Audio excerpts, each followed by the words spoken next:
सप्तशृंगीगड येथील गणपती घाटात Innova car खोल दरीत कोसळून भीषण अपघात झाल्याची घटना घडली आहे। मृतांमध्ये 2 महिला व 3 पुरुषांचा समावेश आहे। दरम्यान सदर इनोव्हा कारमध्ये एकूण 7 प्रवासी होते, त्यापैकी 5 जणांचा मृत्यू झालाय।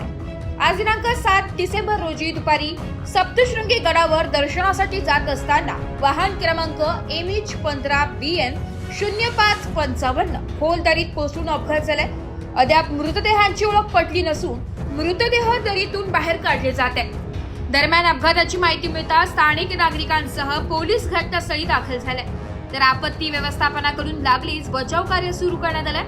घाटाच्या संरक्षण भिंतीचे काही अपूर्ण असल्यामुळे हा अपघात घडल्याचं स्थानिक नागरिकांनी म्हटलंय। सार्वजनिक बांधकाम विभागाच्या कामकाजावरही ग्रामस्थांनी नाराजी व्यक्त केली आहे। वृत्तसंकलन विभाग, एबी न्यूज, नाशिक।